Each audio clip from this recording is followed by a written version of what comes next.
Hello aspirants, welcome to the Amber and Amber series. In this video, we'll discuss about the human variations and adaptations, and this is the chapter 4th in Amber and Amber. And please check out the course, the Anthropology Optional 1-to-1 Mentorship Program, O2IS Academy app जो है वो download कीजिए and वहाँ पे आपको ये course जो है ये प्रोग्राम मिल जाएगा. Check it out. चलिए शुरू करते हैं चैप्टर को. Amber and amber basically the chapter it opens with the nature of the human variation. इस चैप्टर के अंदर लगभग ऑथर ने हर एक चीज को खोलने की कोशिश की है.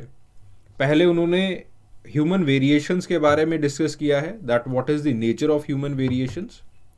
फिर उसके बाद जो उन वेरिएशंस के ट्रेट्स हैं या फिर जो वेरिएशंस के अंदर जो भी पैटर्न्स उनको नजर आते हैं उनके बारे में उन्होंने बात की है.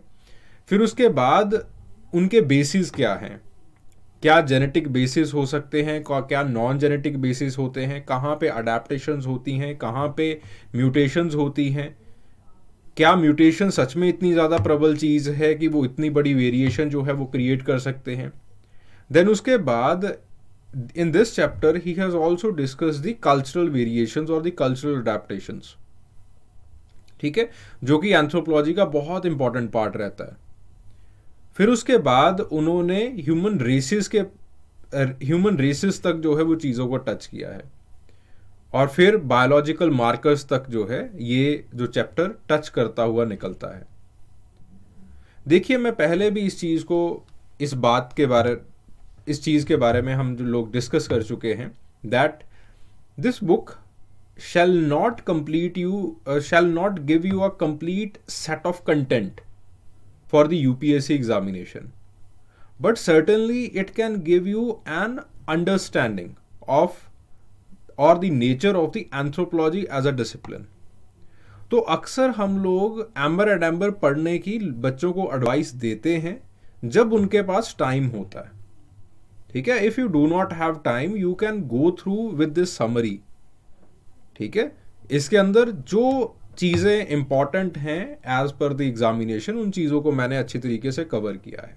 चलिए, सो सबसे पहली जो चीज़ है that is the nature of human variations. दो तरह की ह्यूमन वेरिएशंस होती हैं.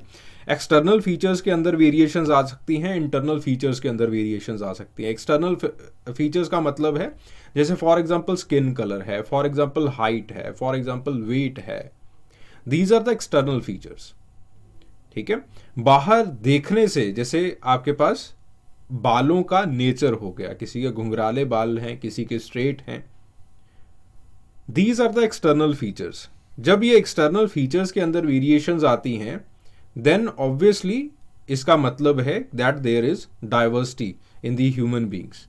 ठीक है, ये डाइवर्सिटी का इंडिकेटर बन जाती है. देन द इंटरनल फीचर्स जैसे ब्लड टाइप. आपका ए ब्लड ग्रुप है, सामने वाले का बी है, किसी और का ए बी है, किसी का ओ है. Again these are the variations. Similarly ऐसे बहुत सारे बायोलॉजिकल मार्कर्स होते हैं. HLA group it is one of the biological marker, GM group it is one of the biological marker. ठीक है, ये दोनों जो चीजें हैं ये ह्यूमन वेरिएशंस को बनाती हैं. ठीक है, अब अगर पैटर्न की बात की जाए कि डाइवर्सिटी के या फिर इस ह्यूमन वेरिएशन के पैटर्न्स क्या हैं, तो पहली जो चीज़ है that is the distinctive traits. Distinctive traits का मतलब है कि different populations may have the characteristic features. जैसे फॉर एग्जांपल कुछ एक एथनिक ग्रुप का हो सकता है कि रंग ज़्यादा डार्क हो, कुछ एक एथनिक ग्रुप का हो सकता है कि रंग ज़्यादा लाइट हो. जैसे फॉर एग्जांपल यूरोपियन एथनिसिटी की अगर बात करें तो वहां पे आपको रंग थोड़ा सा सफेदी में दिखाई देगा, थोड़ा सा लाइटर टोन आपको दिखाई देगा. अगर यही बात जो है वो हम अफ्रीकन पॉपुलेशन के अंदर करें तो रंग आपको थोड़ा सा डार्कर जो है वो दिखाई देगा. इंडियन पॉपुलेशन के अंदर थोड़ा सा ब्राउनिश जो है वो दिखाई देगा. ठीक है, these are the distinctive traits. And इन्हीं डिस्टिंक्टिव ट्रेट्स के अंदर there is the frequency in the और the variations in the frequency. जैसे for example any traits that these traits they do not occur uniformly across the populations और उनकी frequency जो है वो डिफरेंट होती है। ठीक है, जैसे फॉर एग्जांपल ज़रूरी नहीं है कि यूरोपियन पॉपुलेशन के अंदर हर किसी का रंग जो है या फिर हर किसी के जो बाल हैं वो ब्लॉन्ड कलर के ही हो। ठीक है, उसके अंदर जो है वो ब्रूनेट रंग भी आएगा, उसी के अंदर जो है वो आपके पास हल्का सा ब्राउनिश भी आ जाएगा, थोड़ा सा कईयों का रेडिश भी आ जाएगा। सो अगर हम एक एथनिसिटी की बात करें, एथनिसिटी के अंदर there are certain distinctive traits जो कि बाहर से देखने में हमें पता चल जाते हैं, लेकिन जब हम माइक्रो लेवल के ऊपर पहुंचते हैं वो डिस्टिंक्टिव ट्रेट्स भी अपने आप में खुलना शुरू हो जाते हैं। And we see that there is variation among those traits also. उसके अंदर भी there are frequencies of different traits lying in the different pattern. So अगर ह्यूमन डाइवर्सिटी की बात की जाए तो विविधता बहुत ज्यादा है, डाइवर्सिटी बहुत ज्यादा है। अब इतनी ज्यादा डाइवर्सिटी होने का कारण क्या है? तो ऑथर कहते हैं that there are 3 major reasons. वैसे तो 2 ही हैं, तीसरा रीजन जो है वो दोनों की वजह से बन रहा होता है। पहला रीजन है द जेनेटिक बेसिस, कि कई पॉपुलेशंस के अंदर कुछ जीन ज्यादा होते हैं। जैसे फॉर एग्जांपल जो अफ्रीकन पॉपुलेशंस हैं, अफ्रीकन पॉपुलेशन के अंदर मेलानिन सक्रीटिंग जीन्स जो हैं उनकी फ्रीक्वेंसी ज़्यादा है, जिसकी वजह से there is high concentration of melanin in their skin, उनकी स्किन टोन थोड़ी सी डार्कर दिखाई देती है। Then there are the environmental impacts. Environmental impacts, these are the adaptations. जैसे फॉर एग्जांपल जैसे ही हमने ये देखा, and it was the observation done by mister Franz Boas, और उसी के साथ उनके एक शिष्य हुआ करते थे, क्लीग भी हुआ करते थे, doctor सापीर।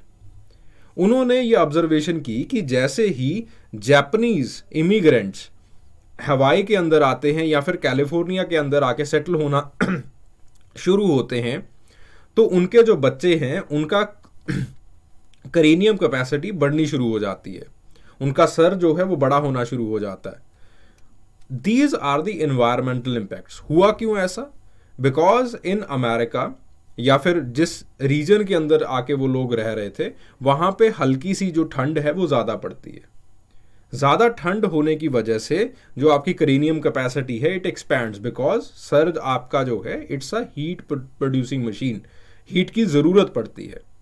On the other hand अगर आप इन्हीं इमिग्रेंट्स को, इन्हीं माइग्रेंट्स को आप अफ्रीका के अंदर ले जाओगे तो वहां पे आपको चीज़ें उल्टी होती हुई दिखाई देंगी कि क्रेनियम कैपेसिटी थोड़ी सी कम हो रही है, क्योंकि वहां पे अगर हीट जनरेट होगी तो बॉडी को जो है वो हार्म पहुंचेगा।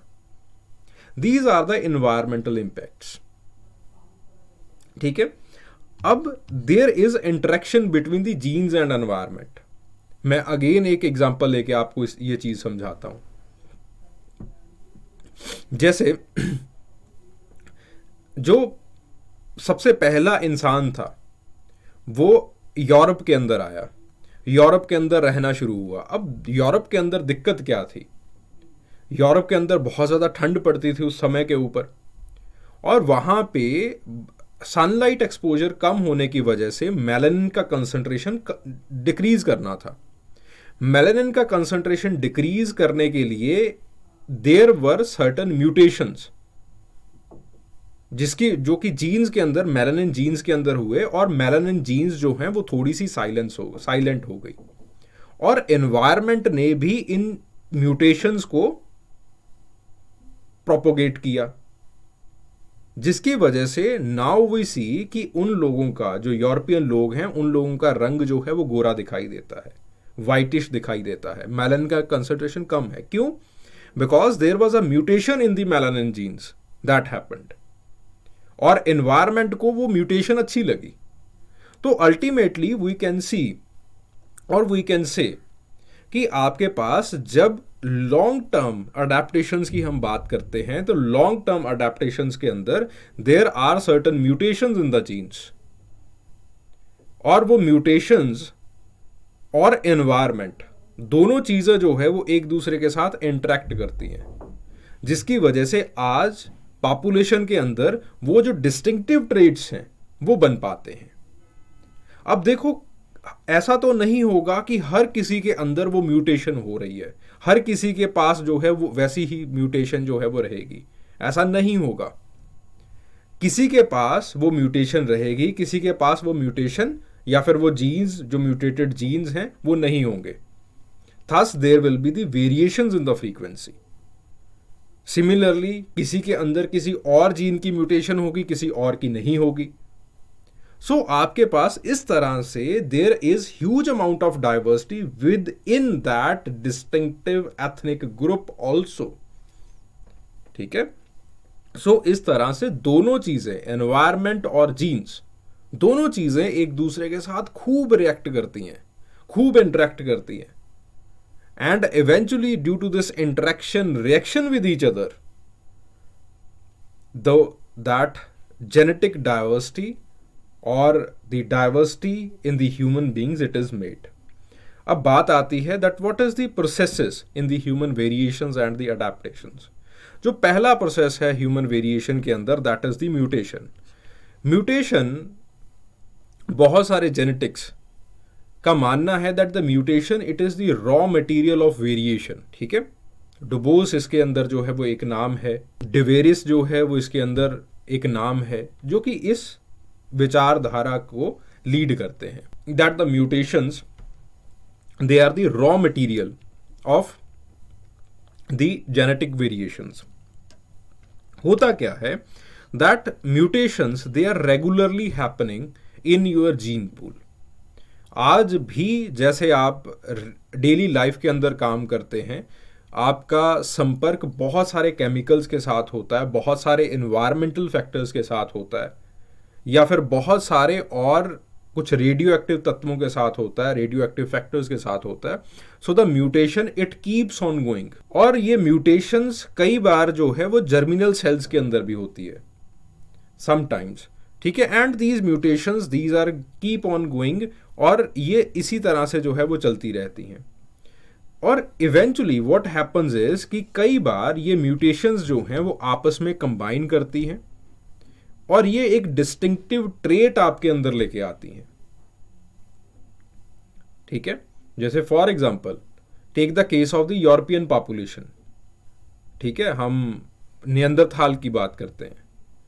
दैट नियंदरथाल मैन, हम मानते हैं कि उनके अंदर लगभग 40,000 साल पहले से म्यूटेशन होनी शुरू हो गई थी, जब अभी वो नियंदरथाल प्रॉपरली बने भी नहीं थे।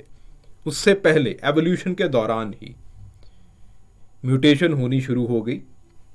एंड इवेंचुअली धीरे धीरे धीरे धीरे जर्मिनल सेल्स के अंदर म्यूटेशंस होती गई।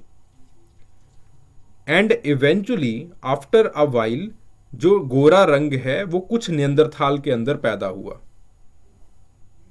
कुछ नियंदरथाल गोरे रंग के पैदा होने शुरू हुए। अब वो जो नियंदरथाल थे जो कि गोरे रंग के थे, they were able to synthesize vitamin D in a much much much better way, क्योंकि वो यूवी रेज को अपने अंदर लेके जा सकते थे। वो यूवी रेज जो है वो विटामिन डी के सिंथेसिस के अंदर काम आती थी। तो उनकी जो हड्डियां हैं वो मजबूत हो गई, उनकी मांसपेशियां मजबूत हो गई, उनका इम्यून सिस्टम मजबूत हो गया, जिसकी वजह से they were able to live well, they were able to make their bodies well. ठीक है। तो इवेंचुअली वो अच्छे तरीके से रिप्रोड्यूस कर पाए, वो अच्छे तरीके से फूड को प्रक्योर कर पाए। ठीक है। तो उनकी जो पॉपुलेशन है वो इंक्रीज हो गई, जिसकी वजह से हमने ये कहा कि ये जो म्यूटेटेड जीन है इसकी फ्रीक्वेंसी इस पॉपुलेशन के अंदर इंक्रीज हो गई। Thus, the mutation, it is the source of the genetic variations. और ऐसे बहुत सारे किस्से कहानियां हैं हमारे पास। सिमिलरली एक और म्यूटेशन है, the mutation of EPAS1 gene, जो कि छातियों को बड़ा करती है। छातियों की जो कैपेसिटी है, जो थ्रस्ट वॉल्यूम है उसको अच्छा करती है, वेंटिलेशन अच्छा करती है। उसकी भी सिमिलर तरह की कहानी है कि साइबेरिया के अंदर वो किस तरह से बनी। तो ऐसे बहुत सारी चीजें हैं जो कि आज आपको पता चल रही हैं, आज आपकी पॉपुलेशन के अंदर हैं, आज आपके अंदर वेरिएशंस बना रही हैं, but it started the years earlier. ठीक है। देन उसके बाद बात आती है अडेप्टेशन की। अडेप्टेशन की बात हम म्यूटेशन करते करते ही कर चुके हैं कि कुछ चीज़ें, कुछ फिजिकल ट्रेट्स जो हैं वो एनवायरनमेंट को अच्छे लगते हैं। जैसे for example, in those Neanderthal man the white colour trait और less melanin, it was a physical trait जो कि एनवायरनमेंट को बहुत पसंद आया। पसंद आने का कारण क्या था कि यूवी रेज अंदर जा सकती है, विटामिन डी अच्छे तरीके से सिंथेसाइज हो सकता है, and eventually what will happen is कि आप बड़े आराम से जो है वो चीज़ों को, अपनी लाइफ को जो है वो जी सकते हो। You will be much fitter than the others, and eventually जब आपका सिलेक्शन हो जाता है या फिर आपको नेचर ज़्यादा फिट घोषित कर देती है vis a vis others, this process, this is known as the natural selection.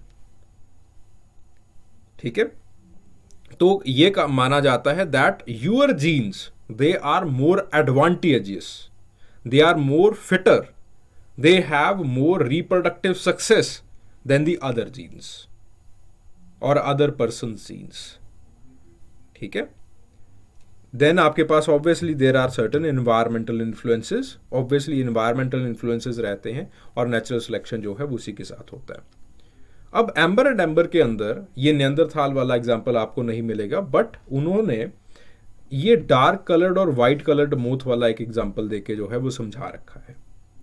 This experiment it was done by, and again it's a classical experiment done by Kettlewell, जिन्होंने नेचुरल सिलेक्शन को काम करते हुए बहुत छोटे लाइफ स्पैन के अंदर, बहुत छोटे टाइम में जो है वो दिखा दिया था। हुआ ये कि जब इंडस्ट्रियल रेवोल्यूशन आया, इंडस्ट्रियल रेवोल्यूशन के चलते आपकी स्नो होती है, स्नो पिघलनी शुरू हो गई, या फिर स्नो के ऊपर ब्लैक कार्बन जो है वो जमना शुरू हो गया, जिसकी वजह से जो वाइट कलर मोथ्स थे जो कि अपने आप को कैमोफ्लैज कर सकते थे, वो कैमोफ्लैज नहीं कर पाए, तो उनको प्रेडेटर्स ने अटैक करना शुरू कर दिया। On the other hand the black coloured और द डार्क कलर्ड मोथ्स, वो जो हुआ करते थे वो अपने आप को बेटर कैमोफ्लैज कर पाए। तो हमने ये देखा that the dark coloured moths, it there frequency, white colour moths की फ्रीक्वेंसी कम हुई है।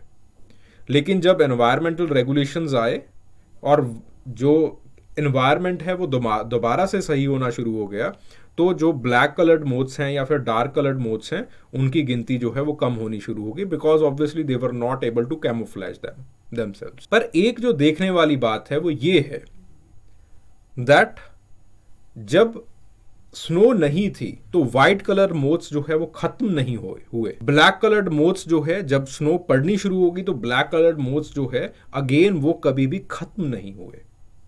तो इसका मतलब ये है कि आपके पास नेचुरल सिलेक्शन जितना मर्जी एडवर्स हो जाए, पूरी तरह से एक जेनेटिक ट्रेट, एक जीन खत्म नहीं होता है, वो कम हो जाता है। ठीक है, वो आपकी पॉपुलेशन के अंदर रहेगा ही रहेगा। व्हाइट्स के अंदर, चाहे आप नॉर्डिक कंट्रीज के अंदर चले जाएं, नॉर्डिक कंट्रीज के अंदर आपको व्हाइट कलर्ड स्किन जरूर दिखाई देगी, बट उसके अंदर हल्का हल्का कईयों में ब्राउनिश टिंज दिखाई देगा। नॉर्डिक कंट्रीज के अंदर आपको जो ब्लॉन्ड कलर है, ब्लॉन्ड कलर के बाल हैं वो जरूर दिखाई देंगे, बट उसी के साथ साथ डार्क ब्रूनेट कलर भी आपको दिखाई देगा। ठीक है, तो जीन्स कभी खत्म नहीं होती हैं, गॉट द पॉइंट, बट आपके पास जो है वो हाँ नेचुरल सिलेक्शन उसके एडवर्स जरूर हो सकता। तो वही एप्लीकेशन की बात की है, coloured bodies structure etcetera etcetera. ठीक है, कई बार हम अडेप्टेशन के बियॉन्ड चले जाते हैं, नेचुरल अडेप्टेशन के बियॉन्ड भी चले जाते हैं। ठीक है, जैसे for example take the case of the neutral traits, there are certain neutral traits, कईयों किसी का एडवांटेज और डिसएडवांटेज कई बार जो है वो नहीं भी होता। जैसे for example take the case of the polydactyly. ठीक है, कईयों का जो है वो अंगूठा साइड में जो है वो 6 उंगलियां मिलती हैं। अब इसका एक एडवांटेज है, कोई एडवांटेज नहीं है, कोई डिसएडवांटेज नहीं है, कोई बहुत बड़ा आपके अंदर डिसीज ये नहीं लेके आएगा। So these are known as a neutral traits. तो न्यूट्रल ट्रेट्स कई बार आते हैं कईयों के अंदर, कई बार नहीं आते। ये म्यूटेशंस होती हैं, ये म्यूटेशंस कई बार कुछ पॉपुलेशन के अंदर या फिर कुछ लोगों के अंदर दिखाई देंगी, बाकी जो है ये इसी तरह से चलती रहती हैं। देन आपके पास जो इम्पॉर्टेंट है वो है genetic drift. Genetic drift founder effect से इफेक्ट के साथ आती है। मैं इसको समझाने के लिए एक आपको एग्जांपल लेके दिखाता हूँ। जब वाटरलू की जंग नेपोलियन हार गए तो नेपोलियन को लोगों ने कहा कि अगर फ्रांस की किसी जेल के अंदर बंद कर देंगे तो हो सकता है कि नेपोलियन कल को भाग निकले और ये फिर से जो है वो कुछ ना कुछ खराबी कर दे। तो हम ऐसे करते हैं दैट इसको एक आइलैंड के ऊपर कैद करते हैं। तो नेपोलियन को एक सदर्न यूरोप में एक आइलैंड है डिकुना आइलैंड्स, वहाँ पे ले गए। और वहाँ पे अब एक शासक को जब आप कैद कर रहे हो तो उसी के साथ एक हाउसिंग स्टाफ भी रखना पड़ेगा। एक ऐसे जो है वो आप नहीं फेंक सकते। तो उसके साथ जो है वो हाउसिंग स्टाफ एक लिया और वो हाउसिंग स्टाफ एक ही एथनिसिटी का उन्होंने ले लिया। ठीक है, after a while Napoleon died, लेकिन वो स्टाफ जो है वो कभी वापस नहीं गया। वहाँ पे ही उन्होंने अपना डेरा जमा लिया और आपस में ही उन्होंने इन ब्रीडिंग करनी शुरू कर दी, आपस में ही उन्होंने शादियां करनी शुरू कर दी। अब उनके अंदर क्या दिखाई देता है कि रेटिनल पिगमेंटोसा एक डिसीज होता है, रेटिना के अंदर हल्के हल्के दाग आने शुरू हो जाते हैं। Retinal pigmentosa obviously it is not selected by nature, ये कोई एडवांटेजेस ट्रेट नहीं है। वो रेटिनल पिगमेंटोसा का जो केस है या फिर रेटिनल पिगमेंटोसा की जो फ्रीक्वेंसी है उनके अंदर वो बहुत ज्यादा बढ़ी। ठीक है, this is known as the genetic. अब फाउंडर्स के अंदर रेटिनल पिगमेंटोसा था, फाउंडर्स आपस में ही शादियां करते गए एंड इवेंचुअली वी सॉ कि उस एक ट्रेट जो है या फिर उसकी एक जो जीन्स की फ्रीक्वेंसी है वो बहुत ज्यादा बढ़ गई। Then you have the gene flow. Gene flow happens when the immigration is there, कि आपके पास एक पर्टिकुलर पॉपुलेशन है और बाहर से एक पर्टिकुलर पॉपुलेशन या फिर कोई और पॉपुलेशन अपने नए ट्रेड्स लेके जो है वो आ रही है। ठीक है, कोई भी नए ट्रेड्स जो है वो लेके आ रही है और वो जो नए जीन्स हैं, नए ट्रेड्स हैं, वो इस पॉपुलेशन के अंदर असिमिलेट होते चले जा रहे हैं, इस पॉपुलेशन के अंदर मिक्स होते चले जा रहे हैं। This is known as gene flow. Gene flow का एक जो केस है, एक जो एग्जाम्पल है, that is the mulatto children. ठीक है, हुआ क्या कि अफ्रीकन पॉपुलेशन के अंदर ब्लैक्स जो है वो हुआ करते थे, काले रंग के बच्चे जो है वो पैदा हुआ करते थे। बट इवेंचुअली जैसे वाइट कोलोनाइजर्स आए और इन्होंने जो है वो जिम्बाब्वे, साउथ अफ्रीका, इन एरियाज को कॉलोनाइज करना शुरू किया, यहाँ पे कॉलोनीज बनानी शुरू की, तो नेटिव्स के साथ इनकी मीटिंग हुई जिसकी वजह से जो मुलट्टो थे वो पैदा हुए। मुलट्टो ऐसे बच्चे थे जो कि ब्लैक मदर या ब्लैक फादर और वाइट मदर फादर से जो है, मदर या फादर से पैदा हुए थे।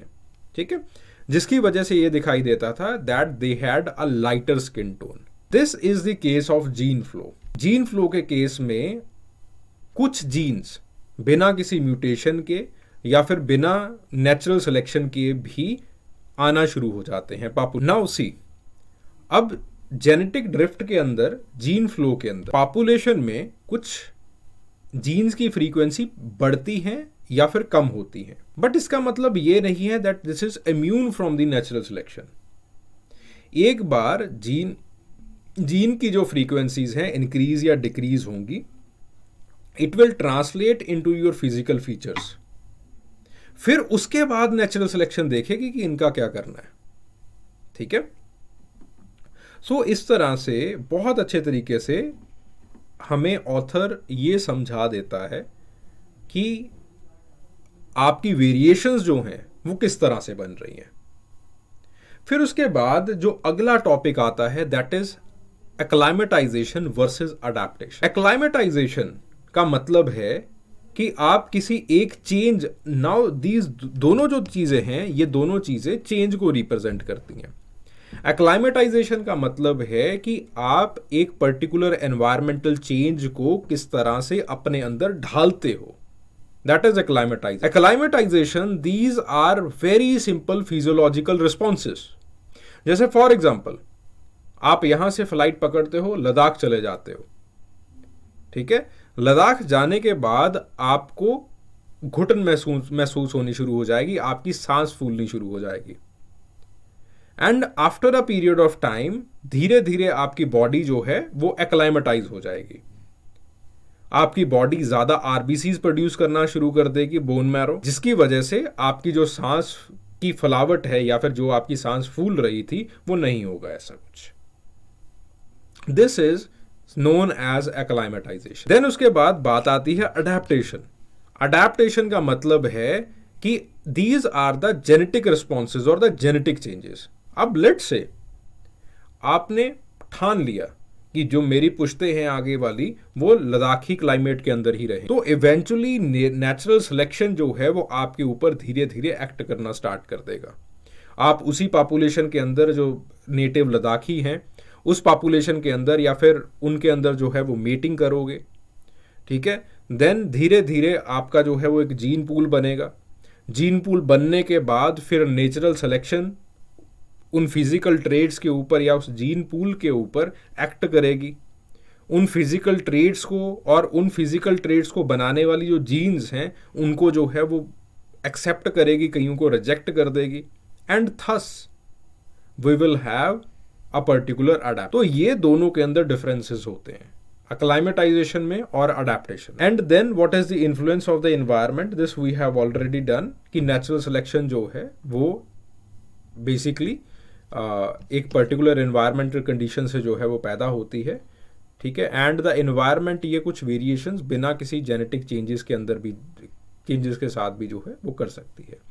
जैसे फॉर एग्जांपल जैसे हमने फ्रांज बुआ का केस लिया था कि सिंपली डेवलपमेंटल अडेप्टेशंस जो है वो देखी जाती हैं। These are known as a developmental adaptations. हुआ क्या कि कुछ वर्ल्ड वॉर सेकेंड से बाद की बात है, कुछ जापानीज इमिग्रेंट्स जो है हवाई के अंदर आके रहना शुरू कर दिया उन्होंने, या फिर कैलिफोर्निया के अंदर आके रहना शुरू कर दिया ठंडे क्लाइमेट के अंदर। तो जो बच्चे पैदा हुए और बच्चों की जो डेवलपमेंट हुई उसके अंदर हमने ये देखा कि उनकी जो हाइट है वो अपने पेरेंट्स से बढ़ गई है, और उनकी जो क्रेनियम कैपेसिटी है, जो उनका ये स्कल का पूरा हिस्सा है, क्रेनियम कैपेसिटी है, वो भी बढ़ी हुई है। अब इसके अंदर there were no development, there was no genetic response involved. Genes उनके पास वैसे के वैसे पड़े हुए हैं, वैसा ही जीन पूल है। जो जापानी फादर है उसने जापानी मदर के साथ ही शादी की है, बाहर कहीं पे शादी भी नहीं की, और नेचुरल सिलेक्शन भी इतना बड़ा नहीं है कि इतनी जल्दी एक्ट कर सके।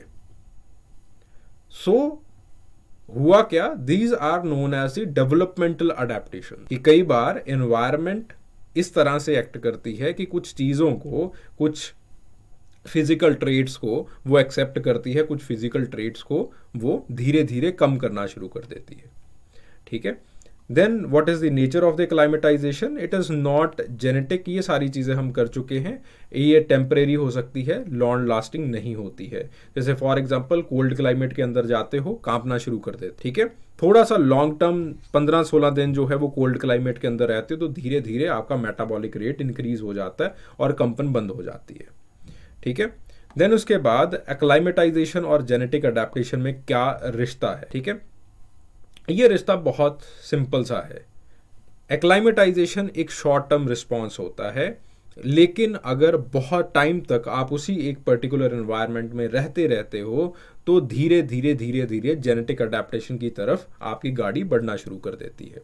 जैसे यहाँ पे टैनिंग का एग्जांपल लिया। Tanning it's a acclimatory response in the light skin individuals, ठीक है। जब वो सन के पास जाते हैं, सन रेज में जाते हैं, टैनिंग होनी शुरू हो जाती है। बट इवेंचुअली अगर आप बहुत पुश्तों तक उसी सन के अंदर बैठे रहोगे, उसी एनवायरमेंटल नीश के अंदर, क्लाइमेट के अंदर रहोगे, then what will happen is कि आपकी जो कलर है वो ब्राउनिश होना शुरू हो जाएगा, ब्लैक डार्कर कलर या फिर डार्कर स्किन टोन जो है वो आपकी आनी शुरू हो जाएगी, ठीक है। सो इस तरह से धीरे धीरे धीरे धीरे जेनेटिक अडेप्टेशंस क्लाइमेट चेंज की तरह या फिर क्लाइमेट के साथ अडेप्टेशन करने के लिए जो है वो होती रहती है, ठीक है।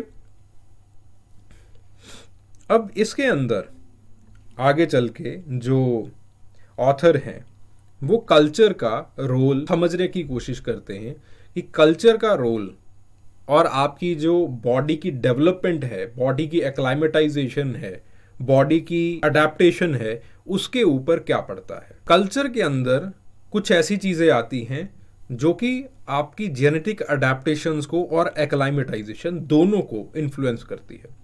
जैसे फॉर एग्जांपल हम हाउसिंग की बात, अगर बहुत ज्यादा हार्श एनवायरनमेंट है तो हाउसिंग आपको कंफर्ट दे सकती है। एनर्जी यूटिलाइजेशन, ठीक है, अगर आपके पास अच्छे हीटर्स हैं, एसी है, तो इवेंचुअली आपको जो है वो आपकी बॉडी को इतना स्ट्रेन झेलने की जरूरत नहीं। Similarly clothing, similarly dietary solution. Inuits जो है, एस्कीमोज हैं, वो हाई कार्बोहाइड्रेट डाइट खाते हैं, हाई फैट डाइट खाते हैं, जिसकी वजह से their metabolic rate it is substantially high from the other populations। ठीक है, उस मेटाबॉलिक रेट को अपहोल्ड भी करके रखना पड़ता है, तो वो इन्यूट्स के अंदर देखा जाता है सब कुछ। ठीक है, तो this is a dietary solution.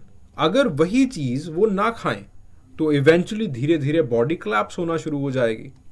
Then आपके पास there are certain genetic adaptations, जैसे फॉर एग्जांपल हमने मिल्क प्रोडक्शन स्टार्ट किया नियोलिथिक एज के अंदर, सेंट्रल एशिया, तो हमारे अंदर जो है वो एक जीन का म्यूटेशन हुआ या फिर एक जीन पैदा हुई, इस तरह से लगा लीजिए, जो कि लैक्टोज को, जो मिल्क के अंदर होता है, उसको वो सिंथेसाइज कर सकती थी। But on the other hand जिनके अंदर ये पैस्टोरलिज्म नहीं पैदा हुआ, they became in lactose intolerant. ठीक है, these are the genetic adaptation. ऐसी हुई क्यों है?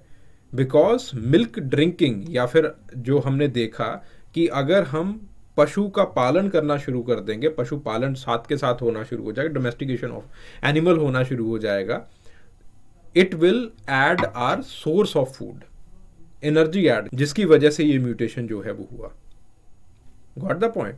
तो जो हम कल्चर अडेप्टेशन, अब देखो, नेचर ने हमें डोमेस्टिकेशन नहीं सिखाया, डोमेस्टिकेशन हम खुद करना हमने शुरू। That is the cultural response, that is the cultural change.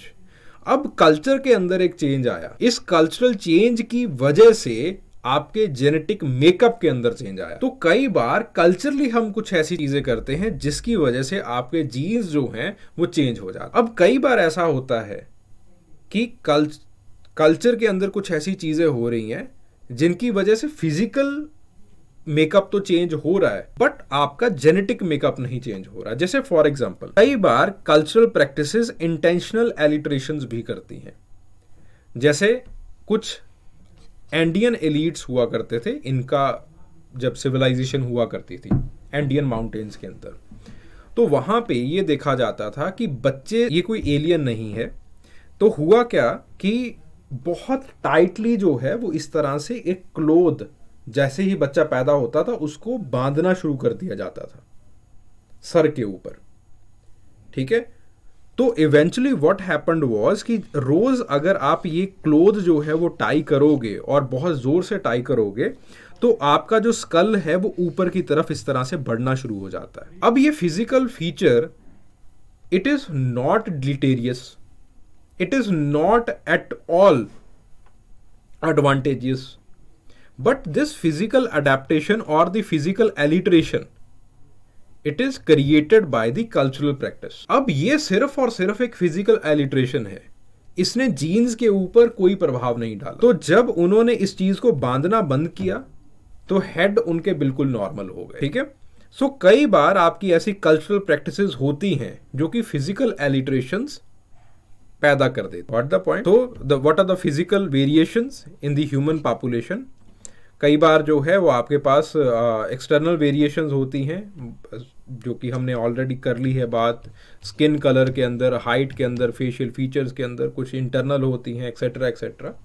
और आपके पास जो है वो इन वेरिएशंस को एनवायरनमेंट बहुत हद तक इन्फ्लुएंस करता है। उसी इन्फ्लुएंस को समझने के लिए ऑथर आगे बर्गमैन रूल और एलन रूल के बारे में हमें बताते हैं। Now what is the Bergman? 19th century के अंदर हमने धीरे धीरे ये देखना शुरू किया कि जैसे जैसे हम इक्वेटर के पास आते रहते हैं, एनिमल्स का जो वॉल्यूम है, जो एनिमल्स का साइज है, वो छोटा होता रहता है। जैसे जैसे हम पोलर रीजन्स के पास जाते हैं, एनिमल्स का जो बॉडीली वॉल्यूम है या फिर जो बॉडीली साइज है वो बड़ा होना शुरू। इसी चीज को डॉक्टर DF रॉबर्ट भी जो है वो करके दिखाते हैं बॉडीली वेट के साथ, कि जैसे आप पोलर रीजन्स के पास जाते हो तो बॉडीली वेट जो है वो इंक्रीज होता है, bodily weight over bodily area, वो जो रेशो है वो इंक्रीज होनी शुरू हो जाती है। जैसे ही आप नीचे आना शुरू हो जाते हो वही रेशो जो है वो डिक्रीज होना शुरू हो जाती है। This is known as the Bergman rule. Basically ऐसा होता क्यों है? बिकॉज अगर आप इस रेशो को देखोगे, volume over area, if this ratio it will increase, तो इसका मतलब क्या है? That you can generate more energy. Volume में आप ज्यादा फैट स्टोर कर सकते हो, ज्यादा कार्बोहाइड्रेट स्टोर कर सकते हो। You can generate more energy by relieving less energy, क्योंकि एरिया ज्यादा होगा, ज्यादा स्वेटिंग होगी तो एनर्जी ज्यादा बाहर निकले। ठीक है, अगर ये रेशो ज्यादा है तो इसका मतलब क्या है? इसका मतलब ये है कि आपके पास the volume it has increased, यानी कि आप you can produce more energy and you can lose less energy, which is a very good adaptation for the cold climates. ठीक है, ऑन द अदर हैंड, इससे ठीक विपरीत अगर हम एलन रूल की बात करें तो एलन रूल के अंदर यह देखा जाता है दैट जैसे ही आप इक्वेटर के पास आते हो तो आपके जो प्रोट्रूडिंग बॉडी पार्ट्स हैं, प्रोट्रूडिंग बॉडी पार्ट्स का मतलब ये निकले हुए बॉडी पार्ट्स, आपकी बाजू हो गई, आपकी लिम्ब्स हो गई, this is the protruding body part, these become more protruded, ये लॉन्ग हो जाते हैं। जैसे ही आप ऊपर की तरफ पोलर रीजन्स में जाते हो तो ये जो है वो शॉर्ट होना शुरू हो जाते हैं। व्हाई? बिकॉज ये जो प्रोट्रूडेड बॉडी पार्ट्स हैं, here you can relieve more and more energy, क्योंकि जितना ज़्यादा सरफेस एरिया होगा एवेपोरेशन रेट उतना ज़्यादा हाई होगा, जितना ज़्यादा एवेपोरेशन रेट हाई होगा उतना तेज़ी से आप बॉडी से एनर्जी या फिर हीट बाहर की तरफ डिसिपेट कर सकते हो। ठीक है, सो इवेंचुअली यू सी कि लोग लंबे होने शुरू हो जाते हैं, पतले होने, लीन होने शुरू हो जाते हैं जैसे ही आप इक्वेटर की तरफ, and eventually this is also seen in the human beings. Similar is the case of the facial structures or the facial variations. रेसनफील्ड ने इन्हीं वेरिएशंस के जो एक्सपेरिमेंट्स हैं वो रैट्स के ऊपर किए थे। रैट्स के अंदर उन्होंने ये देखा कि उनकी जो फेशियल विड्थ है वो इंक्रीज करती थी जैसे ही कोल्ड एनवायरनमेंट के अंदर जाया जाता था, और उनकी जो नसल ओपनिंग्स हैं वो डिक्रीज किया करती थी। और ह्यूमंस के अंदर भी ये चीज दिखाई देती है। नसल ओपनिंग्स अगर आपकी वाइड होंगी, you can prevent the cracking of veins. आपके नाक के अंदर बहुत सारी छोटी छोटी जो है वो वेन्स होती हैं बहुत आपके पास। ठीक है, तो जैसे अगर आपकी नाक लंबी होगी और आप इक्वेटेरियल क्लाइमेट के अंदर हैं, आप वार्म क्लाइमेट के अंदर हैं, तो आपकी जो नाक की नस है वो फटने के ज़्यादा चांसेस हैं। एंड इवेंचुअली अगर आप कोल्ड क्लाइमेट्स के अंदर हैं तो you can warm that air with the help of your nose. तो नसल ओपनिंग जितनी कम होगी, नाक जितना लंबा होगा, it will be more advantages for you.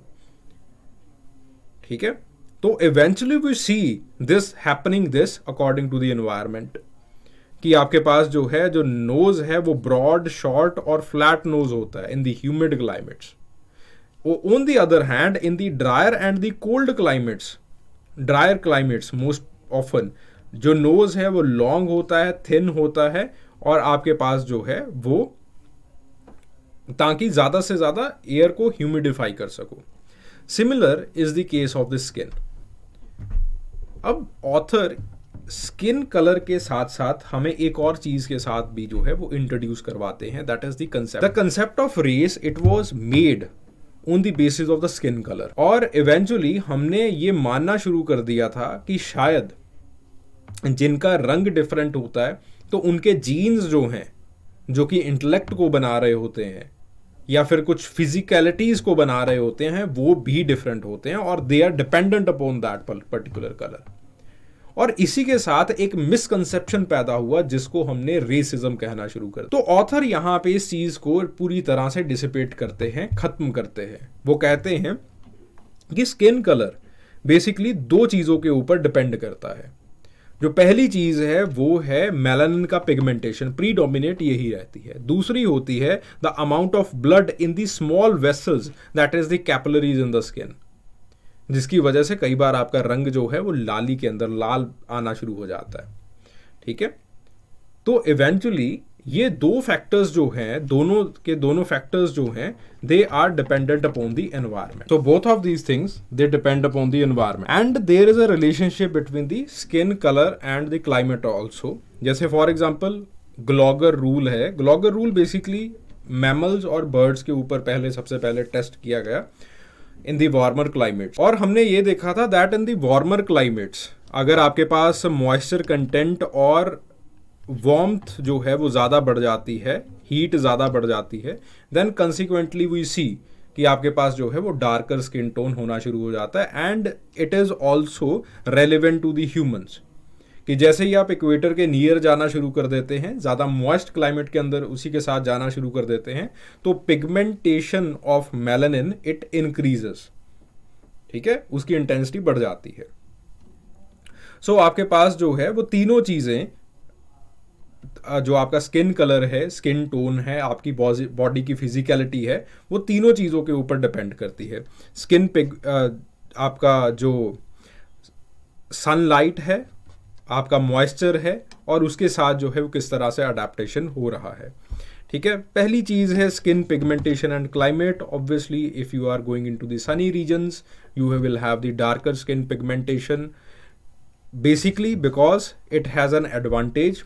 ये अल्ट्रावायलेट रेज जो कि बहुत ज़्यादा होती हैं उस रीजन के अंदर, उससे आपको प्रोटेक्ट करके रखता है, जिसकी वजह से जो, और इसी वजह से हाई मेलानिन कंसंट्रेशन की वजह से जो इन्फेक्शियस डिसीजेज होते हैं they are there in the tropical environments, उसके साथ भी जो है वो खतरा कम हो जाता है। ठीक है, जैसे ही आप लेस सनी एनवायरनमेंट के अंदर जाते हो, कोल्डर रीजन्स के अंदर जाते हो, you need some kind of ultraviolet rays, तो आपको पिगमेंटेशन जो है वो कम करनी पड़ती है so as to increase the vitamin D production. ठीक है, तो उतनी अल्ट्रावायलेट रेज की आपको ज़रूरत है, सो जो आपका मेलानिन पिगमेंटेशन है वो स्पार्स हो जाता है, वो रेयर हो जाता है। ठीक है, and eventually it also gives resistance to the frostbite, जिसके चांसेस जो है वो उस एनवायरनमेंट के अंदर, कोल्ड क्लाइमेट के अंदर ज़्यादा होते हैं। ठीक है, अब इसके कुछ डायरेक्ट इम्प्लीकेशंस या फिर डायरेक्ट एविडेंसेस भी मिलते हैं। पहला जो एविडेंस सजेस्ट करते हैं author, it is from the Jablonski studies. Jablonski using the NASA satellites data, anthropologist, उन्होंने यूवी का डेटा लिया, अल्ट्रावायलेट रेडिएशंस का डेटा लिया और कलर डेटा, दोनों को कंपेयर करके दिखाया, और उन्होंने इस चीज़ को साबित किया सॉरी इस चीज़ को साबित किया कि जहाँ पे अल्ट्रावायलेट रेज का डेटा अल्ट्रावायलेट रेज का एक्सपोजर सबसे ज़्यादा है, वहाँ पे मेलानिन का कंसंट्रेशन भी ज़्यादा मिल रहा है।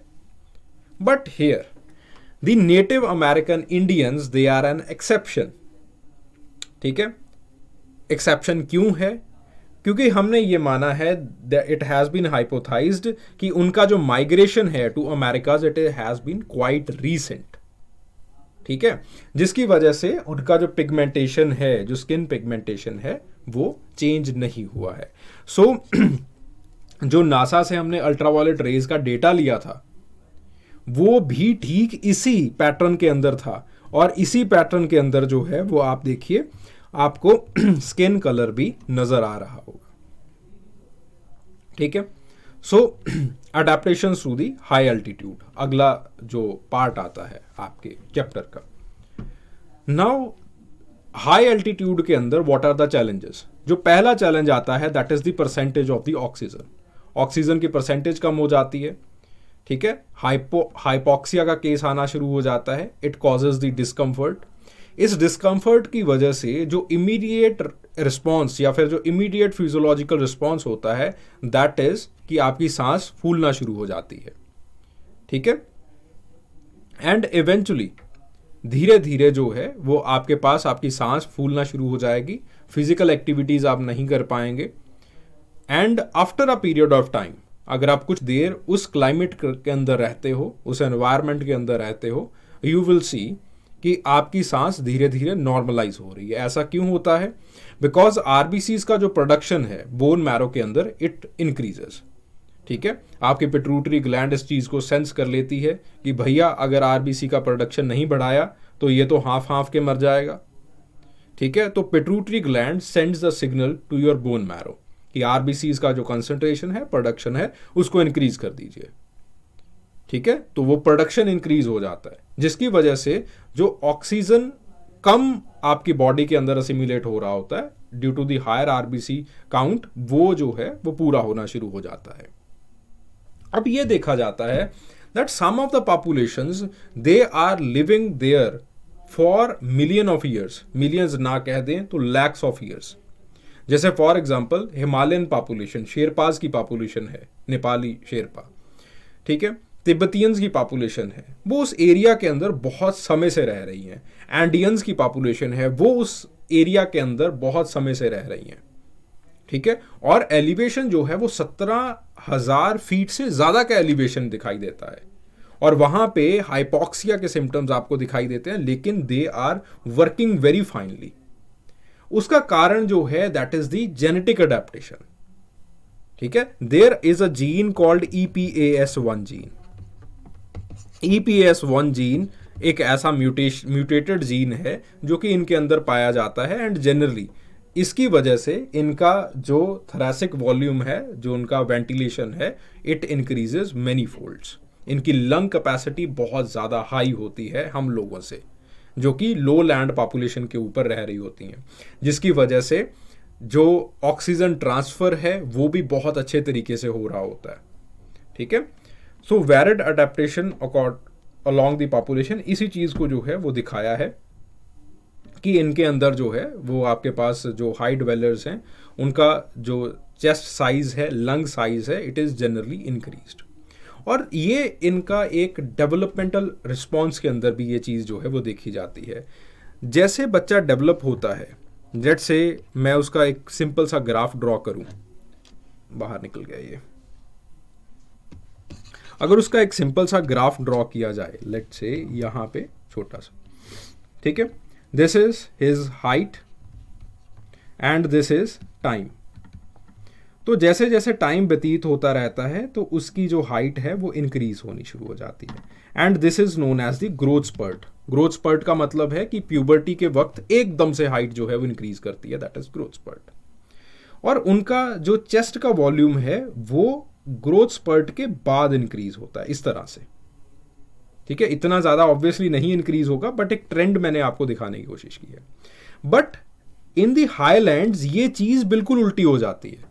पहले चेस्ट का साइज जो है वो बढ़ाया जाता है, फिर उसके बाद हाइट के ऊपर जो है वो ध्यान दिया जाता है। ठीक है, और ये सारी चीजें कौन करता है? ये सारी चीजें एक जीन की शरारत होती है, उस जीन का नाम होता है EPAS1 जीन, क्योंकि वहां पे इस चीज की जरूरत है। अगर वहां पे ये सारी चीजें ना की गई, पहले हाइट के ऊपर ध्यान दिया, अब हाइट ज्यादा होने से क्या होगा कि ऑक्सीजन की डिमांड बढ़ जाएगी। ऑक्सीजन की डिमांड बढ़ी, जैसे ही ऑक्सीजन की डिमांड ज्यादा इंक्रीज हुई तो what will happen is chest के ऊपर बोझ पड़ेगा। चेस्ट के ऊपर बोझ ज्यादा पड़ गया, दिल के ऊपर बोझ पड़ जाएगा। दिल के ऊपर बोझ ज्यादा पड़ गया तो आपकी जो फिजिकल किस तरह से आप काम करोगे। तो इससे पहले कि बोझ बढ़े वो अपनी कैपेसिटी इंक्रीज कर लेती है, चेस्ट का साइज इंक्रीज हो जाता है।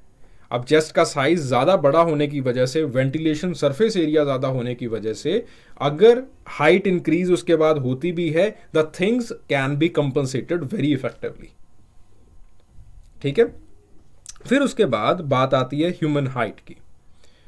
अब हाइट जो है it is dependent upon both the things. ये एनवायरमेंटल फैक्टर्स के ऊपर भी डिपेंड करती है और हाइट आपकी हेरिडिटी के ऊपर भी डिपेंड करती है। ठीक है, तो obviously heredity it will give you the genes they can make up the proteins to get you the good height, but on the other hand there are certain environmental factors जो कि जैसे for example जैसे ही आप थोड़े से ठंडे climate के अंदर जाना शुरू कर देते हो जहाँ पे उन कंट्रीज़ के अंदर अच्छी न्यूट्रिशन भी होती है, तो वहाँ पे you will see that the average height it can be higher, it can be larger, tall than the other countries. ठीक है, जैसे for example the in the Dutch the living in the cold climate they are taller, while the Mutis or Bhutis in Zaire in the Central Africa they are the shorter or the shortest। ठीक है, तो ये चीज जो है these are called Bhutis। ठीक है, these so obviously जो environmental factors हैं वो आपकी फिजिकल हाइट के ऊपर, इन फिजिकल फीचर के ऊपर इफेक्ट डालते हैं।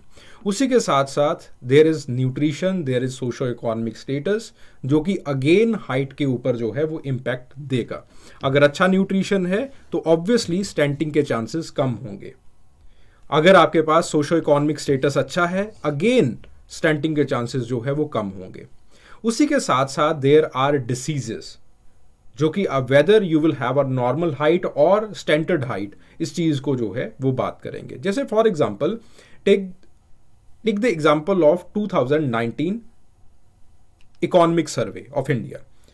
उसके अंदर बहुत अच्छे तरीके से यह डेटा दिया गया था कि जिन बच्चों को बचपन में डायरिया या फिर कॉलरा जैसा डिसीज हुआ था, उन बच्चों के अंदर जो है वो हाइट या फिर सिग्निफिकेंटली हाइट इंक्रीज करने के जो चांसेस हैं वो इंक्रीज हुए, वो जो है वो डिक्रीज हुए। ठीक है, तो ऑब्वियसली जिनको बचपन में ऐसी डिसीज हो जाते हैं, again in the lower socio economic status, उनके अंदर ये सारी चीज़ें जो है वो देखी जाती हैं। ठीक है, but there are certain controversial insights. ये कंट्रोवर्शियल इनसाइट्स अगर आप अपने आंसर्स के अंदर लिखना चाहो लिख सकते हो, but as a fun fact the author has presented you. ठीक है, तो there has been a series of studies जो कि शॉर्ट ड्यूरेशन फिजिकल और इमोशनल स्ट्रेस जो इन्फेंसी के अंदर होती है उसके ऊपर काम करती है। और ये देखा जाता है कि अगर उनको छोटे होते हुए थोड़ा सा स्ट्रेस दिया जाए, माँ से थोड़ा सा अलग रखा जाए, तो बच्चे जनरली अच्छी हाइट जो है वो निकाल जाते हैं। ठीक है, अब इसका मतलब ये नहीं है कि बच्चे को अब जाके अलग करना शुरू कर दो। ठीक है, again these are controversial insights. Then उसके बाद an increase in the procedure like birth in the hospitals, जहाँ पे बेबीज को अक्सर अपनी माँ से अलग रखा जाता है, उसकी वजह से हाइट का इंक्रीज जो है वो देखा गया है। But again these are controversial. ठीक है, now the susceptibility to the infectious diseases. अब ऐसी जो चीज़ें हैं, the exposure to the infectious diseases और इन्फेक्शियस डिसीजेस का इंसिडेंट आपकी ह्यूमन पॉपुलेशन के अंदर, ये भी आपके फिजिकल फीचर्स को, आपकी जेनेटिक मेकअप को बहुत हद तक इन्फ्लुएंस करता है। जैसे फॉर एग्जांपल हम एनिमल किंगडम से एक एग्जांपल लेते हैं रैबिट्स का। ठीक है, जब ये वायरस इंट्रोड्यूस किया गया, मैक्सोमेटोसिस का वायरस जब ऑस्ट्रेलियन रैबिट्स के अंदर इंट्रोड्यूस किया गया, over 95% they died, but eventually 5% जो जिंदा रह गए, over the generation they developed certain serums, certain proteins, certain genes that were resistance to them. ठीक है, सिमिलरली ऐसी ही चीजें हम ह्यूमन पॉपुलेशंस के अंदर भी देखते हैं। जैसे take the example of tuberculosis. Starting में हो सकता है कि ट्यूबरक्लोसिस के कारण हाई मॉर्टेलिटी रेट जो है वो आया हो, बट इवेंचुअली धीरे धीरे ट्यूबरक्लोसिस का जो इंसिडेंस है या फिर ट्यूबरक्लोसिस के प्रति जो रेजिस्टेंस है वो ह्यूमन बॉडी के अंदर आनी शुरू हो गई। ठीक है, इसका एग्जाम्पल जो है वो एज़नैकीज ज्यूज का है। Those in America whose ancestors they lived in the crowded European ghettos and faced TB, उनके अंदर जब अमेरिका में अब टीबी की इंसिडेंस आती है तो उनके अंदर लो मॉर्टेलिटी रेट देखा जाता है। ठीक है, On the other, similarly, take the example of measles. Again measles के अंदर भी तुपारी इंडियंस की अगर ब्राज़ील में बात की जाए, from the population of above 200, 2/3 died due to the measles. They were brought by the rubber gatherers. But eventually जो लोग रह जाते हैं पीछे, उनके अंदर एक रेजिस्टेंस जो है वो पैदा हो जाता है. ठीक है, अब वो लोग कैसे ले आए? वो लोग डिसीज तो ले आए, but they were resistant from that disease. लेकिन ऑन द अदर हैंड जो टुपारी इंडियंस थे, they were not resistant to that disease. ठीक है, तो बहुत ज़्यादा पॉपुलेशन जो है वो उनकी डिक्रीज हो गई. यही बात जैरेड डायमंड अपनी किताब जर्म्स के अंदर भी लिखते हैं.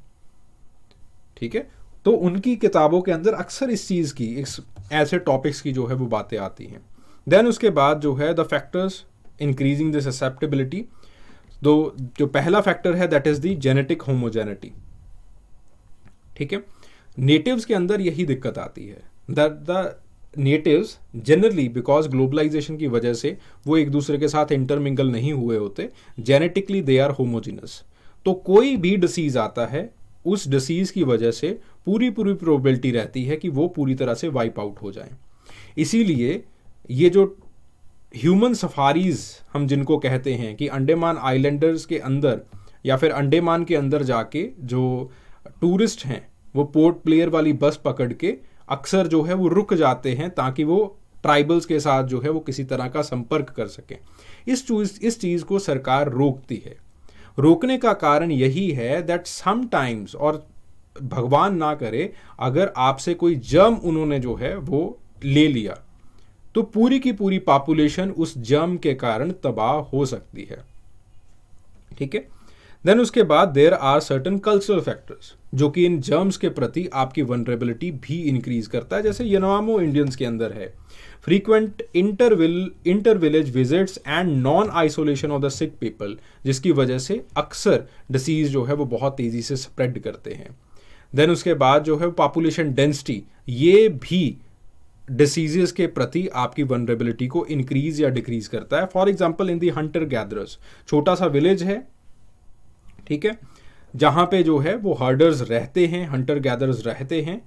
ठीक है, which hinders the spread of the short lived pathogens. ठीक है, पॉपुलेशन डेंसिटी बहुत कम है, अलग अलग रह रहे हैं, तो अगर पैथोजन आया भी तो वो एक ग्रुप के अंदर आएगा and after a certain period of time it will be the pathogen, it will be eradicated. But on the other hand take the example of the agricultural societies जहां पे डेंसिटी या फिर विलेजेस की density increase हो जाती है. And similarly, take the example of the ghettos or the urban dwellers. Again, the population density it increases. जब population density increase होती है तो जो tuberculosis जैसे disease हैं, although ये ancient माने गए हैं, ये viruses, ये जो बैक्टीरिया है इसको ancient माना गया है, but इसका जो incidence है वो बहुत ज़्यादा increase हो जाता है. ठीक है, तो अगेन एक केस स्टडी की तरह से सिकल सेल एनीमिया को भी यहाँ पे स्टडी किया गया है. सिकल सेल एनीमिया एक ऐसा डिसीज है basically it's a genetic disease, और इसकी वजह से क्या होता है कि जो आपका आरबीसी है जो कि ओवल शेप का होता है, वो एक सिकल शेप या फिर एक क्रिसेट के शेप का जो है वो बन जाता है इस तरह से. ठीक है, थोड़ा सा इलोंगेटेड हो जाता है. इसकी वजह से व्हाट हैपन इज कि जो इसका नॉर्मल साइकिल होता है, जो इसकी नॉर्मल लाइफ टाइम होता है, इसका नॉर्मल लाइफ टाइम जो है वो डिक्रीज कर जाता है, और यहाँ पे बहुत कम ऑक्सीजन अकमुलेट हो पाता है इस आरबीसी के ऊपर. ठीक है, तो eventually what we have seen is कि जो सिकल सेल एनीमिया है इट इज मोर कॉमन, और द सिकल जो कैरियर्स हैं सिकल सेल एनीमिया के, they are more common in the African population और इन द ट्राइबल पॉपुलेशंस पर से. और उन ट्राइबल पॉपुलेशंस के अंदर ये चीज बहुत ज्यादा कॉमन रहती है जिन ट्राइबल पॉपुलेशंस के अंदर मलेरिया का इंसिडेंस रहता है. अब इस चीज को एंथ्रोपोलॉजिस्ट ने बड़ी दिलचस्पी से जो है वो पढ़ा. बेसिकली अगर जेनेटिक इनहेरिटेंस की बात की जाए सिकल सेल एनीमिया की, तो आपके पास जो है एचबीएस जिनके पास ये होमोजाइगस इनहेरिटेंस होता है, जिनके पास ये होमोजाइगस इनहेरिटेंस होता है, उनके पास जो है वो sickle cell, it's a extreme case जिसकी वजह से ब्लड अच्छी तरीके से बन नहीं पाता, ठीक है, ऑक्सीजन अच्छे तरीके से कम्युलेट नहीं हो पाती, एंड एवेंचुअली ही और शी डाइज आउट, ठीक है। ऑन द अदर हैंड, अगर आप ट्राइबल पॉपुलेशन में हैं, आप अफ्रीका के अंदर हैं, आपके पास you are having the normal haemoglobin और प्रॉपर जो है वो सारा कुछ है, तो इवेंचुअली वहाँ पे मलेरिया बहुत ज़्यादा है, ठीक है, और वहाँ पे मलेरिया का प्रॉपरली इलाज भी नहीं किया जाता है, जिसकी वजह से आपकी there will be high probability that again you will die out, आपकी भी डेथ हो सकती है। ये देखा गया है कि जिनके पास हेट्रोजाइगस केस है सिकल सेल एनीमिया का, they are resistant from the malaria, and on the other hand वो ऑक्सीजन भी अच्छे तरीके से अपने ब्लड के अंदर अकमुलेट कर पाते हैं, जिसकी वजह से they live a very long span of time, और they live a well done life than the healthy individuals जिनके पास कोई भी सिकल सेल का एलिल नहीं है, या फिर जो कि होमोजाइगस हैं। ऐसा होता क्यों है कि जो मलेरियल पैरासाइट है वो ग्रो करता है आपके आरबीसी के ऊपर, ठीक है, and that malarial parasite it needs the time of about 100 days, कह सकते अबाउट 100 days अप्रोक्सीमेटली, ठीक है। तो आफ्टर दैट 100 और 110 डे और कई बार 120 डे का भी बात जो है वो की जाती है। आफ्टर दैट वो मलेरियल पैरासाइट जो है वो आपके आरबीसी को तोड़ता है और लीवर को अटैक करने के लिए पहुंच जाता है। But on the other hand, अगर आपके पास ऐसा जेनेटिक मेकअप है, हेट्रोजाइगस है आप, तो इवेंचुअली आपका जो ब्लड, आपका जो आरबीसी है वो पहले टूट जाता है, अभी मलेरियल पैरासाइट पूरी तरह से मैच्योर नहीं हुआ होता है, जिसकी वजह से you become resistance to malaria, ठीक है। और इसी तरह से ये देखा जाता है that the carriers they are more there, और the prevalence of the sickle cell gene it is more in the tropical African countries, जहां पे मलेरिया का इंसिडेंस जो है वो बहुत ज़्यादा दिखाई देता है। वही सारी चीज़ें यहाँ पे लिखी गई हैं कि कैसे एग्रीकल्चर की वजह से धीरे धीरे मलेरिया का जो डिसीज़ है वो लोगों के अंदर बढ़ा, एंड एवेंचुअली उनकी मॉर्टेलिटी रेट हुई। तो नेचर ने इस चीज़ को देखते हुए जो हेट्रोजाइगस थे, हेट्रोजाइगस सिकल सेल एनीमिया था, उसको नेचर ने प्रमोट किया। Then there are other variations also, इसके और भी बहुत सारी चीज़ें हैं और भी बहुत सारे वेरिएशंस हैं, जैसे for example HBE again it's a genetic mechanism to prevent the incidence of malaria but it is there in Southeast Asia। तो एक काम करने के बहुत सारे तरीके होते हैं। HBS it is one of the way and HBE again it is one of the way, ठीक है। Similarly take the case of the lactose intolerance और lactose tolerance। अब हुआ क्या? Now these are the findings, ठीक है। Baltimore की study है, तो 85% of the African American and 15% of the European American children वो मिल्क इंटॉलरेंट या फिर लैक्टोस इंटॉलरेंट जो है वो पाए गए। अब हुआ क्या, इसकी कहानी मैं ऑलरेडी आपको सुना चुका हूं कि आपके पास जो है वो बेसिकली जैसे ही आपने पशुपालन शुरू किया, आप पेस्टोरल हुए यूरोप के अंदर, तो इवेंचुअली व्हाट हैपेंड वाज कि धीरे धीरे नेचर ने ये मान लिया, नेचर ने ये समझ लिया कि जो लोग दूध पिएंगे उनके अंदर प्रोटीन अच्छा आ जाएगा, एक एक्स्ट्रा सोर्स ऑफ प्रोटीन है, और आपके पास जो लैक्टोस है उसकी कैपेबिलिटी आ गई कि आप लैक्टोस को अच्छे तरीके से डाइजेस्ट कर सकते हो। But on the other hand in the African populations, जो कि ये 85% हैं, इनके अंदर ये जीन जो है वो अच्छे तरीके से बन नहीं पाया, क्योंकि इनके अंदर वो पैस्टोरलिज्म डेवलप नहीं हुआ।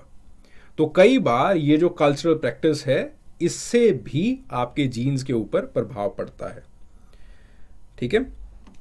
देन उसके बाद बात आती है रेस एंड रेसिज्म की। Now race it's a biological criteria. अब रेस कैसे बनती है? आपकी नाक चौड़ी होगी या पतली होगी। ये भी आपके क्लाइमेट के ऊपर डिपेंड करता है। आपका रंग गोरा होगा, काला होगा, ये भी आपके क्लाइमेट के ऊपर डिपेंड करता है। आपके बालों की डेंसिटी कैसी होगी, whether it will be sparse, whether it will be dense, ये भी क्लाइमेट बहुत हद तक इन्फ्लुएंस करता है। ऑब्वियसली जीन्स भी इन्फ्लुएंस करते हैं, क्लाइमेट भी इन्फ्लुएंस करता है। उसी के साथ आपके बालों का टेक्सचर कैसा होगा, उसको भी क्लाइमेट इन्फ्लुएंस करता है। और उसके बाद हमने लगभग इस चीज को भी प्रूव कर लिया है कि आपके पास कौन सा ब्लड ग्रुप होगा।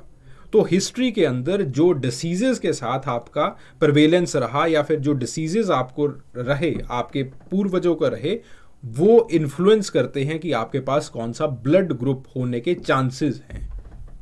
आपकी हाइट एनवायरनमेंट इन्फ्लुएंस करता है, आपका कलर एनवायरनमेंट इन्फ्लुएंस करता है, आंखों का रंग एनवायरनमेंट इन्फ्लुएंस करता है, बॉडी बड़ी होगी, छोटी होगी, मोटी होगी, पतली होगी, लंबी होगी, नाटी होगी, एनवायरनमेंट इन्फ्लुएंस करता है, सब कुछ एनवायरनमेंट। तो रेसेस का जो फॉर्मेशन है, जो ह्यूमन डाइवर्सिटी का जो फॉर्मेशन है, जो प्रीडोमिनेंट ट्रेड्स का फॉर्मेशन है, that is influenced by environment. तो आपके पास जो रेस है, it is predominantly influenced by the environment, and eventually हम ये देखते हैं कि धीरे धीरे ये जो फिजिकल डिफरेंसेस हैं, ये कल्चरल डिफरेंसेस के अंदर या फिर कल्चरल नोशंस के अंदर बदल जाते हैं, जिसको हम कहते हैं रेसेस। अगर हम ह्यूमंस का रेसेस के ऊपर कुछ फिजिकल क्लासिफिकेशन कर देते हैं तो उसके बहुत सारे इश्यूज हैं।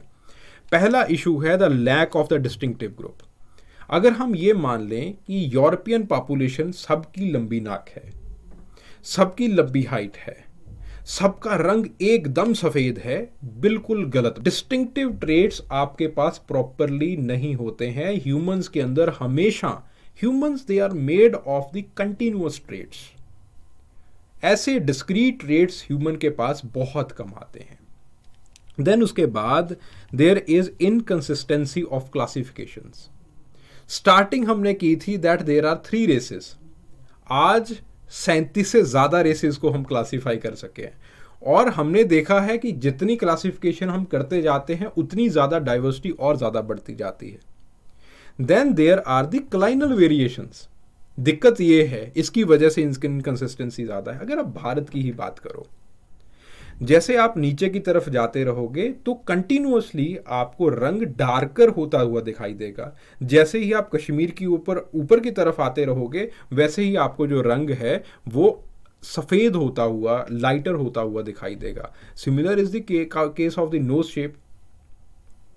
ये एक कंटिन्यूअस वेरिएशन है, और अगर वेरिएशंस कंटिन्यूअस हैं तो उनको डिस्क्रीट कैटेगरीज के अंदर आप किस तरह से डिवाइड कर सकते हो। देन उसके बाद there is a intra group diversity. ठीक है, ग्रुप के बीच में बहुत ज़्यादा डाइवर्सिटी है, और हमारा ये मानना है कि जो ग्रुप के, अगर let's say we say that these are the 3 groups. ठीक है, एक येलो रेस है, एक ब्लैक है और एक वाइट है। अगर मैं 3 ये ग्रुप्स की बात करूं तो इसके अंदर जो जेनेटिक डाइवर्सिटी होगी, यानी कि जिस जीन्स के अंदर डाइवर्सिटी मिल रही है, इट इज़ अबाउट 93 to 95%। और इनके बीच में जेनेटिक डाइवर्सिटी इट इज़, जिसके ऊपर मैं क्लासिफिकेशन कर रहा हूँ, इट इज़ ओनली 3 to 5%, और समटाइम्स कईयों का मानना 7% तक है। That is it. तो इसके अंदर ज़्यादा जेनेटिक डिफरेंसेस हैं, बाहर तो बहुत कम है। तो किस तरह से भाई साहब आप कर सकते हो फिर? ठीक है, तो क्लासिफिकेशन गलत हो गई फिर इस हिसाब से।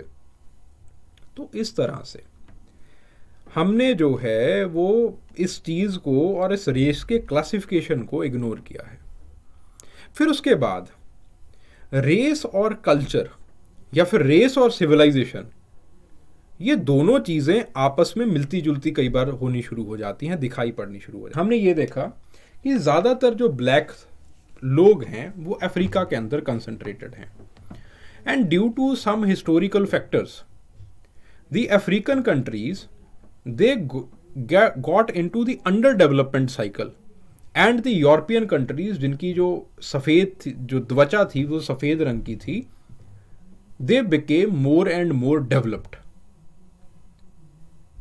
अब एक तरफ हमने रेस का क्लासिफिकेशन कर दिया, रेस का क्लासिफिकेशन किया on the basis of colour, and then on the other hand we are observing this phenomena that due to some historical conditions, slave trade etcetera, एक कंट्री या फिर एक कॉन्टिनेंट जो है वो नीचे रह जाता है और दूसरा आगे की तरफ बढ़ जाता है। तो इस दोनों चीजें ओवरलैप हो गई, तो लोगों के अंदर ये एक नोशन पैदा हो गया कि अगर आपका रंग जो है वो डार्कर साइड पे है, देन आपका जो इंटेलेक्ट है या फिर आपका जो एक इकोनॉमिक स्टेटस है वो भी नीचे की तरफ होगा, वाइस वर्सा। ठीक है, थोड़ा सा लाइटर साइड में है तो आपका जो सोशल स्टैंडिंग है वो अपर तरफ जो है वो होगी। अब ऐसी जो चीज़ें हैं वो आ गई and it translated into the racism. तो इस चीज़ को खारिज करने के लिए ऑथर कुछ डेंसिटीज के बारे में बताते हैं, नॉन वाइट सिविलाइजेशंस के बारे में बताते हैं, शुंग डेंसिटी के बारे में बताते हैं, मायन सिविलाइजेशन के बारे में बताते हैं, किस तरह से बड़े बड़े पिरामिड बनाए उन्होंने, पिरामिड्स बनाए। जो गाना के अंदर, वेस्टर्न अफ्रीका के अंदर जो पुरानी डेंसिटीज़ थी, उन्होंने किस तरह से गोल्ड मार्केट्स को डेवलप किया उसको उन्होंने बताया। ठीक है, एंड देन उसके बाद जो है उन्होंने इन हिस्टोरिकल फैक्ट्स के बारे में बात की। ठीक है, then there is one more information, और धीरे धीरे जो ऑथर है उन्होंने कुछ extra like fun facts, like extra information जो है उन्होंने कुछ चीज़ें लिखी हैं, तो वहाँ उन चीज़ों को मैंने यहाँ पे जो है वो दर्ज किया है। उन्होंने रेस, कन्क्वेस्ट और रोल ऑफ इन्फेक्शियस डिसीजेस के बारे में लिखा कि किस तरह से यूरोपियंस का एपिडेमिक्स के साथ जो है, स्मॉल पॉक्स वगैरह के साथ एक कनेक्शन जुड़ जाता है। ठीक है, small pox it was a disease जो कि यूरोप के अंदर बहुत ज़्यादा हुआ, बहुत ज़्यादा तहलका यूरोपियन पॉपुलेशन के अंदर इसने मचाया, जिसकी वजह से बार बार एक्सपोजर की वजह से यूरोपियन पॉपुलेशन में हमने ये देखना शुरू कर दिया दैट उनकी जो जीन्स हैं they became more resistant towards those diseases. फिर उसके बाद जो यूरोपियंस थे वो ट्रेड करने के लिए न्यू वर्ल्ड के अंदर गए, अमेरिकाज के अंदर गए, अफ्रीका के अंदर आए। ठीक है, एज़टेक के अंदर गए, वहां पे उन्होंने ये स्मॉल पॉक्स का जो डिसीज है वो फैला दिया। ठीक है, जिसकी वजह से अगेन उनका जो डिफेंस होना चाहिए था वैसा डिफेंस जो है वो नहीं हुआ, पूरी की पूरी पॉपुलेशन बीमार पड़ गई थी उनकी। नॉर्थ अमेरिका के अंदर स्मॉल पॉक्स ने तबाही मचा दी। मैसाचुसेट के अंदर जो है वो 19वीं सेंचुरी में ट्राइब्स खत्म हो गई स्मॉल पॉक्स की वजह से। तो वही सारी चीज़ें जो है वो यहाँ पे लिखी हैं। इसी वजह से हम एबोरिजिनल्स के पास आप लोगों को जाने नहीं देते, जो अंडमान आइलैंडर्स हैं जिनका जेनेटिक मेकअप बहुत होमोजेनस है, जो जिनको इन डिसीजेस के बारे में कुछ नहीं पता।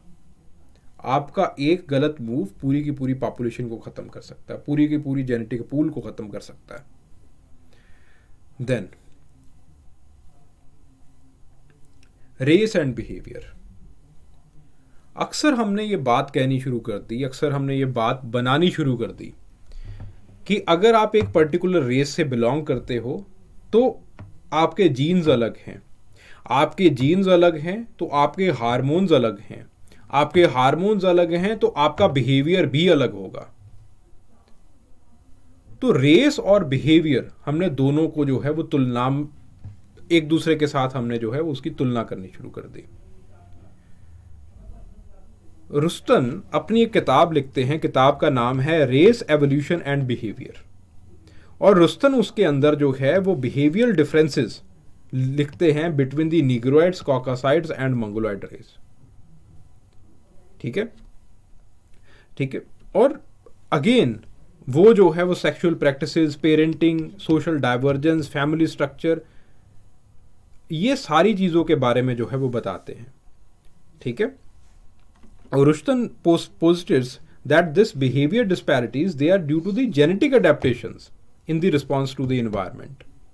ठीक है, ये ऐसा नहीं है कि कुछ भगवान ने गलत डाल दिया आपके अंदर, इन्वायरमेंट ऐसा था जिसकी वजह से ये सारी चीज़ें आई। Negroids, as seen as adapted to the warm environments in the eastern Africa, ठीक है, तो आपकी उनकी जो है वो आर सेलेक्टेड रिप्रोडक्टिव स्ट्रेटजी रहती है, ठीक है। This means producing many of springs. फिर उसके बाद जो humans moving out of Africa, उनकी के सेलेक्टेड रिप्रोडक्टिव स्ट्रेटजी रहती है, प्रोड्यूसिंग लेसर ऑफ स्प्रिंग्स। अब इन्होंने बेसिकली कहा क्या कि जो नीग्रोइड रेस के लोग हैं वो हमेशा ज़्यादा बच्चे पैदा करेंगे, क्योंकि रिप्रोडक्टिव स्ट्रेटजी ऐसी है, उनके दिमाग के अंदर ऐसी चीज़ें हैं। लेकिन इसके रिस्पॉन्स में लोगों ने जो है वो और स्टडीज़ करनी स्टार्ट की, आइडिया को टेस्ट किया गया, ठीक है। The researcher assessed the validity of Rushton's prediction by examining the 26 behaviours across the 186 cultures, ठीक है। और उन्होंने जो है इस चीज को खारिज किया। Most behaviours exhibited no indiscriminable differences between the supposed racial categories. ऐसी चीजें बिल्कुल गलत थी। अगर आप उनको safe economic socio economic environment के अंदर लेके आओगे तो वो नहीं ज्यादा, तो obviously the reproductive strategy will change. ऐसी कोई बायोलॉजिकल चीजें नहीं होती हैं। लोगों ने जो है वो इन फाइंडिंग्स को गलत कर दिया। तो थ्रू आउट द हिस्ट्री हमने ह्यूमन कल्चर, ह्यूमन बिहेवियर को उसके फिजिकल अपीयरेंस के साथ जोड़ने की कोशिश की है, और ये जोड़ तोड़ बहुत हद तक गलत साबित भी हुआ है, जैसे रुस्तन का जोड़ तोड़ गलत साबित हुआ। फिर उसके बाद हमने इसी चीज को इंटेलिजेंस के साथ जो है जोड़ने की कोशिश की।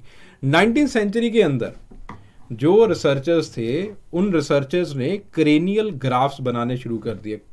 क्रेनियम को मेजर किया जाता था, और हमने ये देखा that the measurements of negroid race and the white races, caucasoid race, it is different.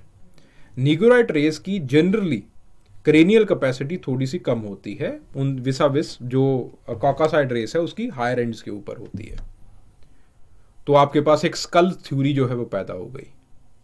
फिर हमने आईक्यू टेस्टिंग की, और आईक्यू टेस्टिंग के अंदर जो है ये चीज़ बिल्कुल जो है वो गलत साबित हुई।